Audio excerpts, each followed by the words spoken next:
Ask Reddit. Doctors of Reddit, what is the weirdest thing a patient wouldn't admit? Not a doctor but a nurse. Had a patient come in with a toothpick in his penis. Refused to tell me how it got in there, insisting he was picking his teeth and it fell in. Being pregnant and also a virgin.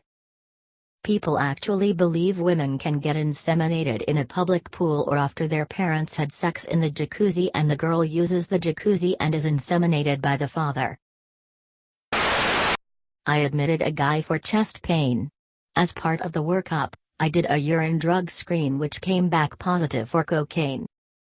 After the rest of his cardiac workup was negative, I said to him, "Good news, you didn't have a heart attack. It's likely that your chest pain was caused by cocaine." His answer, "I didn't use cocaine. See, I was at a party and people had some lines of cocaine out on a table. As I was walking by, an oscillating fan blew the cocaine into my face, which is why my urine was positive." Got it.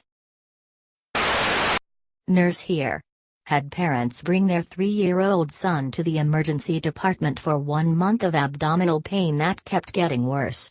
I ask all the routine questions for this complaint, lots of questions about his poop.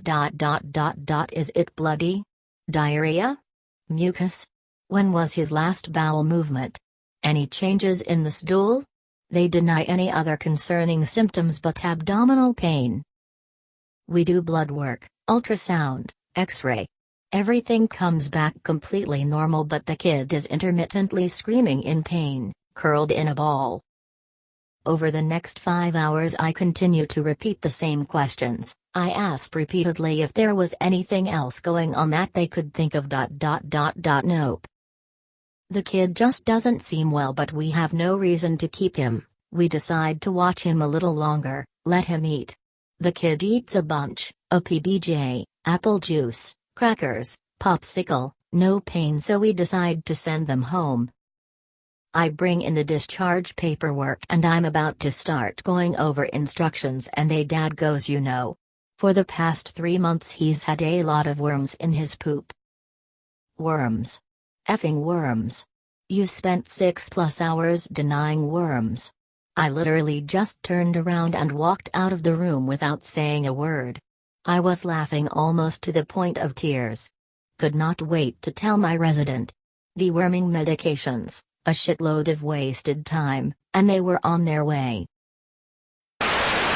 One of my lecturers told us a story of when he worked in ed. There was a man who refused to acknowledge or tell them how a jar got stuck in his rectum.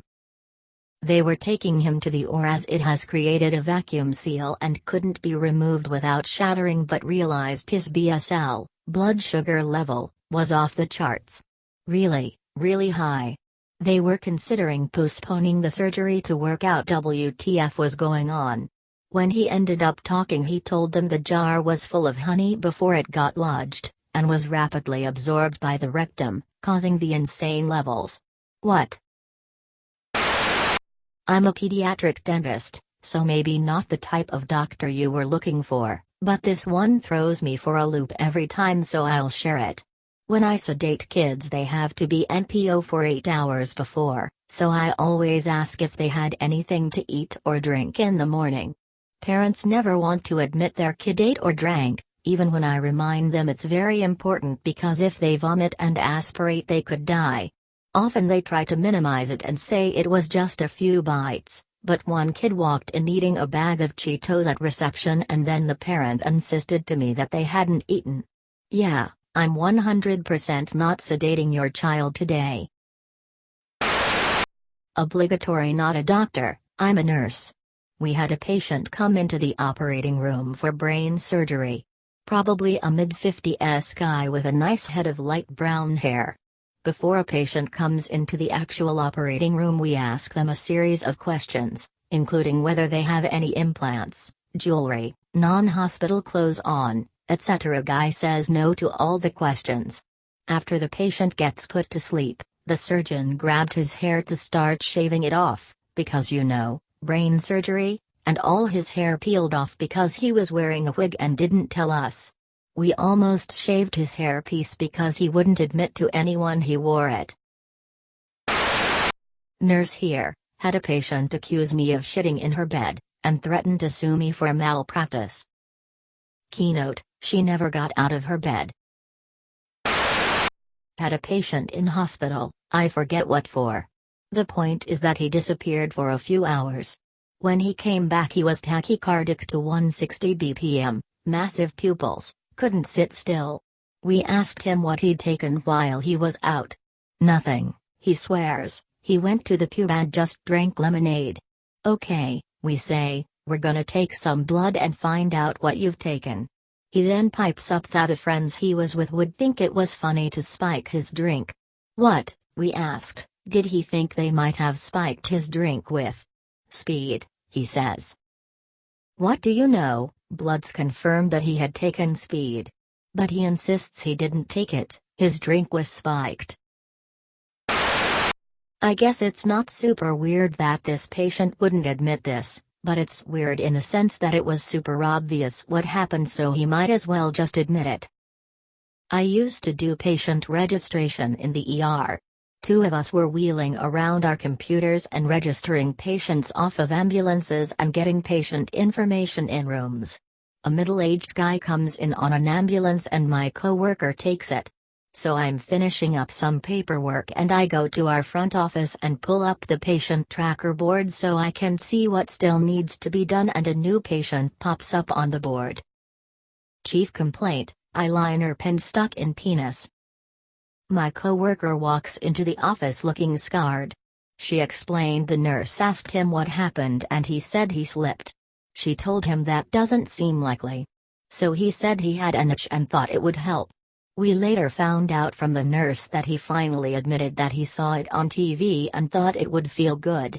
His 20-something-year-old daughter was with him, but she clearly had some form of developmental disability. It was all around a sad situation, and I hope someone told him about sounding and he did some research on safe practices for kinks, fetishes.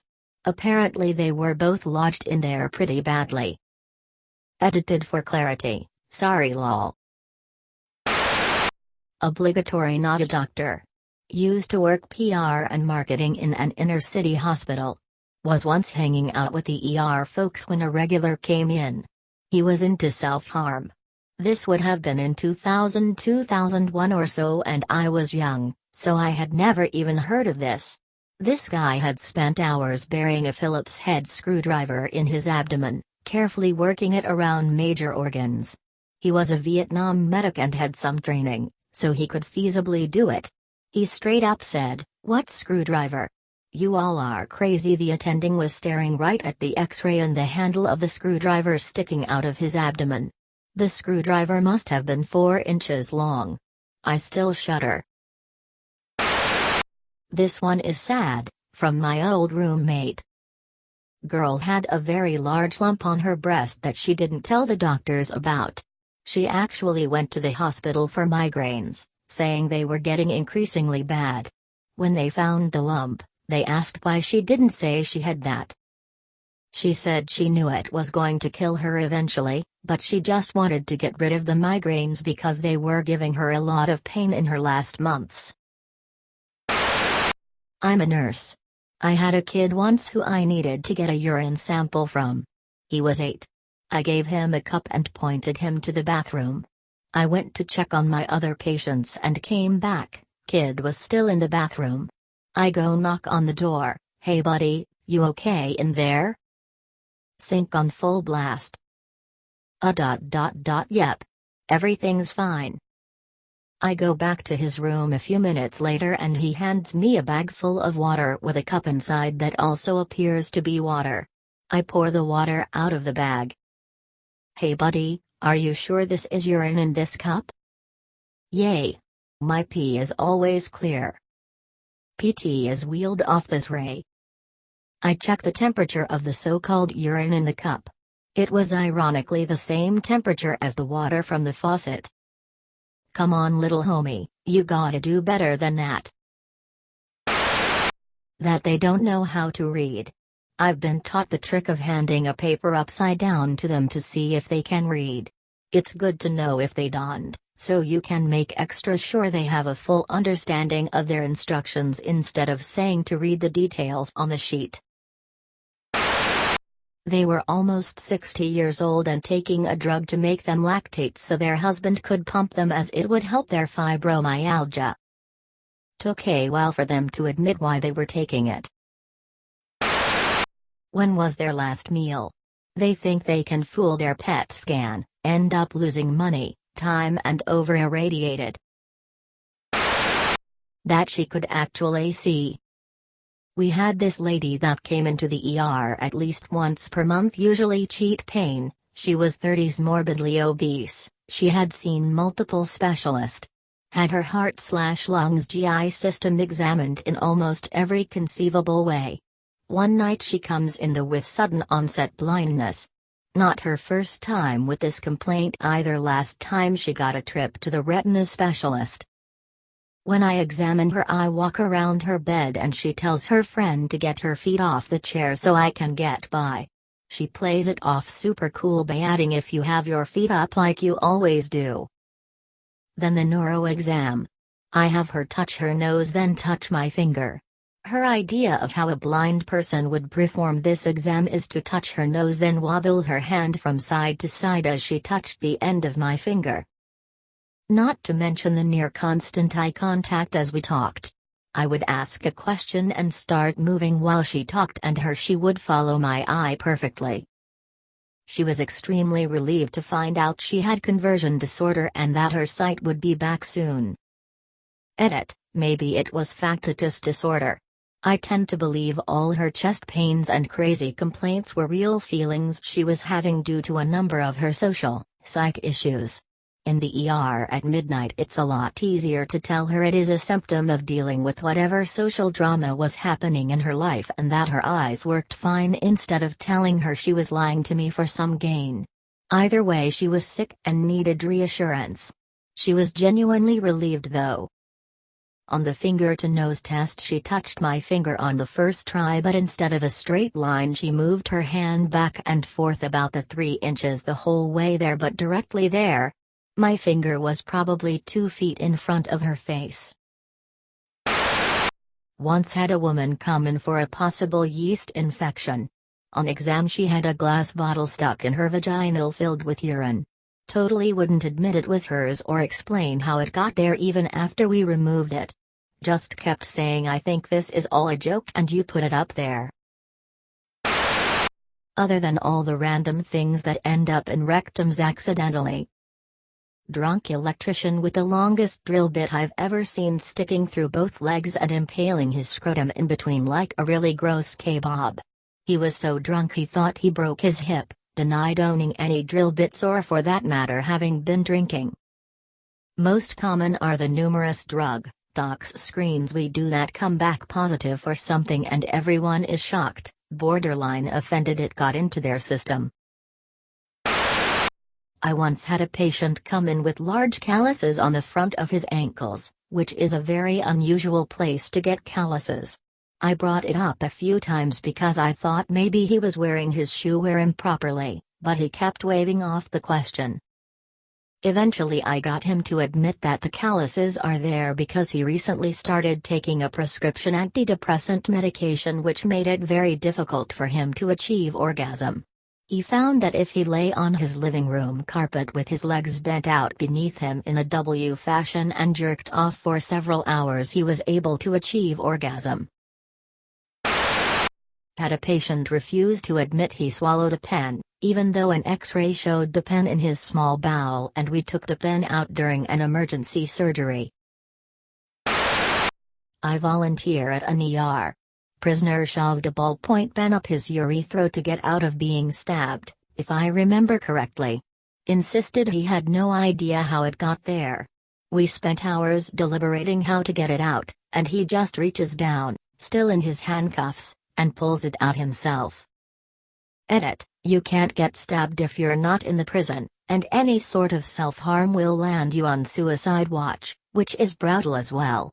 Weird sex stuff though, no problem. I'm a CT tech and I was to scan a woman's abdomen for belly pain. She and her girlfriend were there. I have to have a pregnancy test. I have to have one done. I can't radiate a fetus. I even ask none, so no exceptions. She denies up and down she's pregnant, and then, after the test I did, it said she was. She denied it and demanded a blood test, since she was a lesbian and never had sex with men. Well, the blood test came back positive also, surprise, and the argument that ensued was biblical. She was arguing with her girlfriend and the nurses and the doctor. I never ended up scanning her, and they chalked up her pain to her being pregnant. The look on her girlfriend's face when I said it came back positive was one I will never forget. Edit, because I've gotten this comment a lot. The woman in the room with the patient was her significant other, and they had been together a long time, and the patient had given her significant other permission, in writing, to allow her to hear her medical information. Many of you are saying you shouldn't have told her in front of her significant other. And you're partially right in a way, but the patient had given her significant other that permission, and I did not question it. Had she not, I would have asked her significant other to leave the room. You can give anyone you deem necessary access, or no access, to your medical information. It's not limited to spouses. My friend rented out a room to 2 lesbians once. After kicking them out, she found about 5 or so negative pregnancy tests hidden under the mattress. We all knew which girl they belonged to. She had a guy over a lot, claiming he was just a friend. I feel bad for the other girl. She was super nice. You weren't breathing. We gave you Narcan. You started breathing again, woke up, and then deny you used a narcotic. Yeah, alright. It's well known in the ER that a patient with something stuck up his/her/ etc. but has no idea how it got there. Or they fell on it. The weirdest thing I saw was a patient who came into the ER with a shampoo bottle up his butt. So, what brings you into the emergency room tonight? I shoved a shampoo bottle up my butt, now it's stuck there. No shame. There was a woman sent in by her family doctor for urinating some blood. We put a camera into her bladder with her awake, looking to exclude a tumor. We found her bladder full of citrus seeds. So many of them. When asked why she put them there, she said, "Well, I eat a lot of fruit and wouldn't accept any responsibility for them being there." Had an elderly lady from a nursing home come in super altered. She would wake up briefly to answer questions but then would be out like a light seconds later. Usually in this case we assume it's from infection, stroke, etc., but we still ask about drug use, legal and illicit, since it can cause that kind of thing. Lady denied several times she didn't take anything other than prescribed meds. Finally, as we're about to intubate her, put her on a ventilator, since she was getting worse, we cut off her bra and out pops a little baggie with some white powder and a baby straw. We gave her some Narcan and she gasps herself awake. Even after that still took her a long time before she said, "Well, maybe I did take some drugs from a friend." Since then I've trusted no one when it comes to denying drug use. Edit, just to clarify, I'm not saying I think everyone is a drug addict, I'm just saying if you come in acting super out of it, you're probably going to get Narcan just to cover all the bases. Also, I'm aware that light seconds are not a measure of time. I used the phrase out like a light followed by the word seconds.